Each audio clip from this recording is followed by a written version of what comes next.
So without further ado, I'm sure you're all very excited, I'd like to welcome to the stage, once again, the director of Everybody Has a Plan, Anna Peter Barg. And along with her, the star Viggo Mortensen.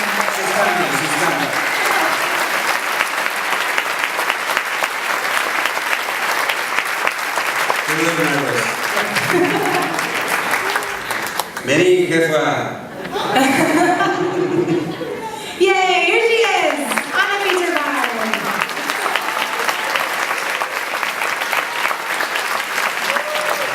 Wonderful. So I'm sure there are plenty of people. Yes, right down here. First of all, I want to say thank you to both of you for a very unusual film.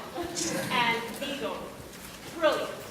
Thank you. My question is, it's a well-known fact, the extensive research, background research you do for a role.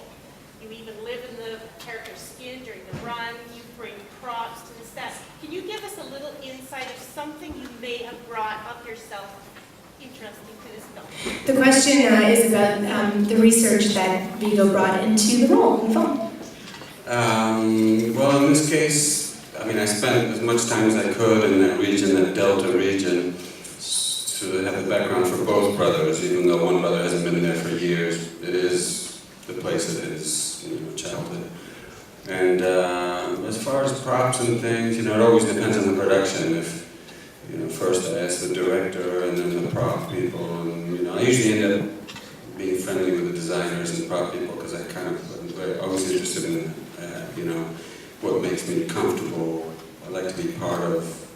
I just look at it as a team thing. Lots of people bring ideas, and when you have a good director who's secure in what they know what they're doing, like say David Cronenberg or like Anna Peter Barg, then anything anybody brings might be useful, and if it's not, they just say, no, we don't need that.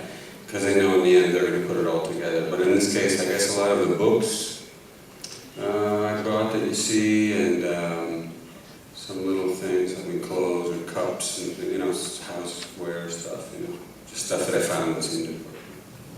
Great, thank you. I'm just looking for some hands. Sure, right here. So this is kind of a two-part question.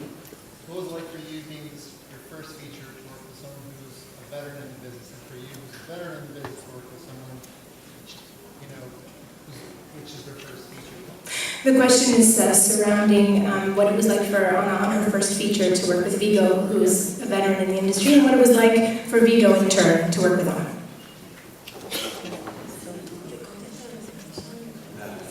She's going to just to be, of course, she's going to say it in Spanish and then I'll translate. Aprovecho. Right. She's going to take advantage. And we will too. This is the first time tonight, is the first time I think I've heard you speak English. And you speak well. But anyway.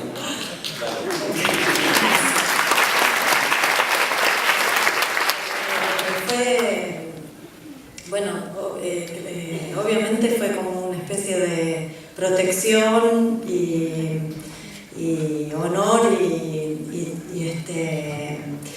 digamos demasiada suerte que intenté que los nervios que me daban no me jugaran en contra. Traté de aprovecharlo para que pudiera funcionar y creo que en el... Gave her a little bit of security, and that it was, there was a good thing, and she tried not to let her nerves get in the way, and take advantage of the opportunity to work together. Y creo que como en todas las películas, pero en este caso creo que no hay ninguna duda que la película es de esta manera gracias a Viggo, ¿no? Y al trabajo que hizo él. Like in any movie,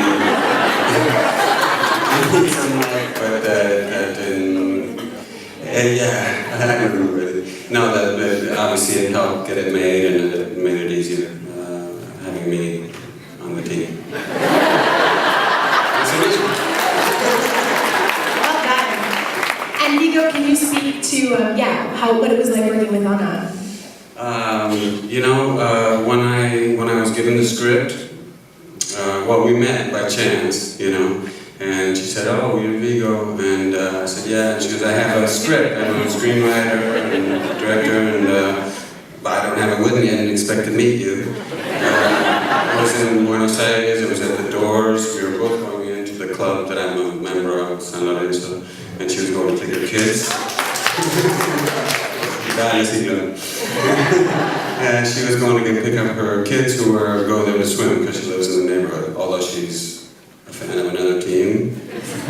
Pretty good team. Boca Juniors, another like the big power. Anyway, she was going in, I was going in, I was going to the club for other reasons. She said, "Oh, you're Viggo, I have this script, and could I send it to you?" I said, "Sure, here's my address," and I didn't think much more about it. Some weeks later, I got back to the U.S., and I had this in the mail, and eventually I read it.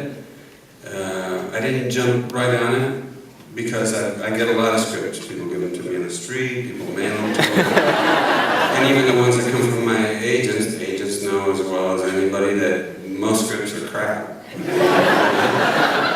You don't see very many good movies. I don't think you see that many movies as good as this one each year, whether they're bigger or small budget, and you don't see many good scripts. So I started reading it, reading it, I said, "Wow, this is great. This is this film noir, really great movie, and could be a great movie. You know, it's a very good script, well-drawn character." So I got a hold of her and I said, "Yeah, I really want to do it, if we can get it together." But it took a couple years, you know, before the financing came together, and fortunately we have a great team of producers, and the same team basically that brought you The Secret in Their Eyes, you know, another great Argentine movie.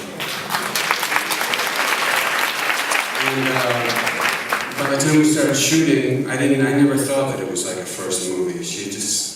And it was so prepared and knew how to handle the crew and the actors and everything so well that, you know, when I saw the movie finished,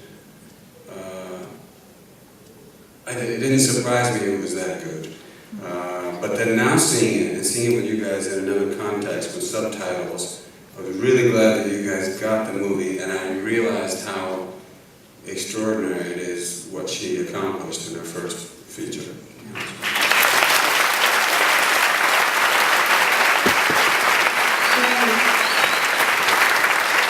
Thank you. I think there was a question up in the balcony, sir. Yes, Viggo, how do you go about preparing for a role that you have to virtually brutally promote yourself? That's rather challenging. The question is, how did you prepare for this role where you so brutally have to murder yourself?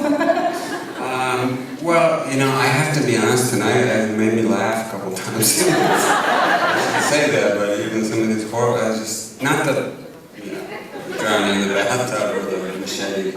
I didn't like that, but just certain, the two brothers together, I mean, obviously I was concerned about that.